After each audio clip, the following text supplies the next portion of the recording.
Have you ever had a moment just a few minutes after waking up when something felt off?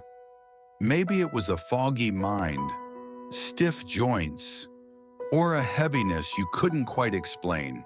What if I told you that what you do in the first 5 minutes after opening your eyes might quietly shape how long and how well you live?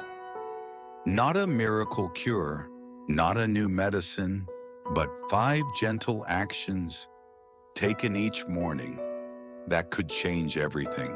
Part 1. The morning that changed Harold's life. Let me tell you a story. Harold was 68 when the doctor looked him in the eye and said, "You need to take this seriously." Tired, achy, foggy-headed Harold felt older than his years. His blood pressure was climbing. His cholesterol levels were concerning. And he had started to believe that maybe the best years were already behind him. But then something unexpected happened. A retired neighbor, once a physician himself, told Harold, "It's not about doing more, it's about starting better." And that's when Harold learned the simple 5-minute morning ritual that would eventually help him feel younger, move easier, and sharpen his mind in ways he hadn't felt in years. 6 months later, his checkup told a different story. Harold wasn't just better, he was thriving. And it all began with one small change: how he started his mornings. Part 2, Step 1. A glass that could save your heart. The very first thing Harold does each morning now before coffee, before even getting out of bed, is drink a glass of water. Not cold, not sweetened, just 16 ounces of room temperature water with a small squeeze of fresh lemon. You see, while we sleep, we lose nearly half a liter of water through breathing and sweat. And when we wake up, our blood is thicker, our hearts are working harder. It's why strokes and heart attacks are most common in the early morning hours. But that gentle glass of water, it hydrates the blood. It helps the brain wake up. It signals to the body you're safe, you're supported. Let's begin the day with care. The lemon adds potassium, vitamin C, and a subtle anti-inflammatory boost. Simple, yet powerful. Part 3, Step 2. The 60-second wake-up flow. Next, Harold stands beside his bed and moves slowly. Just 1 minute, but that minute matters. He stretches his arms overhead while breathing deeply, rolls his shoulders gently back and forth, and lifts onto his toes, then slowly lowers down again 10 times. This 60-second circulation reset is like gently stirring the river inside you. It wakes up the blood. It clears the cobwebs from the mind.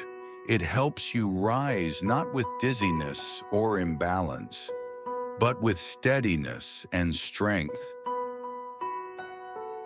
Especially after 65, when the blood tends to pool in the legs after sleeping, this simple movement sequence can reduce your risk of falls and boost oxygen flow to your brain before the day even begins. Part 4, Step 3. The protein your muscles are asking for. Harold used to skip breakfast, or sometimes just had toast and coffee, but no one ever told him what skipping protein in the morning was doing to his body.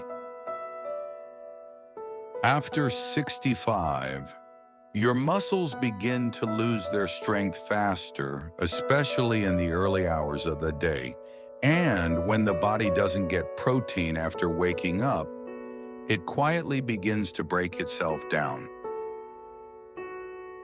Now, Harold makes sure to have 25 to 30 grams of high-quality protein within 30 minutes of waking. Sometimes it's a shake. Other days, it's eggs, yogurt, or soft tofu. And the difference, his strength has returned. His energy lasts longer. He no longer feels fragile. Feeding your muscles in the morning is not about bodybuilding. It's about independence, about keeping your legs strong enough to walk without help, and keeping your arms strong enough to hug your grandchildren. Part 5, Step 4. Loosening the stiffness before it takes hold after protein. Harold takes 90 seconds to care for his joints. Not a workout, just movement with intention. He sits and rolls his ankles 10 times in each direction. He circles his knees. He stands and sways side to side. He rotates gently at the waist and finishes with slow, backward shoulder rolls. No sweat, no strain, but every joint gets a hello. Every muscle gets warmed. When your joints are stiff, your whole day feels smaller, but when they're loose and flowing, it's as if life opens back up and you move through it with less pain, less hesitation, and more freedom. Part 6, Step 5. Awakening the mind before the noise begins. Finally, Harold takes 1 minute, just 60 seconds, to wake up his brain. He closes his eyes and plays back the previous day, in reverse. He remembers dinner, lunch, morning, what he wore, who he spoke to, what made him smile. This simple mental rewind activates parts of the brain responsible for memory, focus, and awareness. It's been called exercise for the mind, and for Harold, it's become a daily way to keep his thoughts sharp, his memory intact, and his sense of presence alive. You don't need puzzles or apps to stay mentally strong, just stillness, reflection, and a few minutes of remembering who you are and the life you're living. Harold once believed his best days were behind him. Now, at 70, he feels like he's starting over. Not because of medicine, not because of luck, but because of 5 small habits. A glass of lemon water, a stretch of the body, a dose of protein, a loosening of the joints, and a minute of quiet mental clarity. 5 minutes every morning. Dear friend, if you're over 65, I hope you'll consider starting tomorrow just a little differently, because what you do when you first wake up might shape every moment after. Which one of these morning steps speaks to you most? Tell me in the comments below, and if you found this video helpful, please like, subscribe, and share it with someone you care about. Because sometimes living longer doesn't begin with a breakthrough. It begins with a breath, a glass of water, and a promise to treat the morning like the gift it truly is.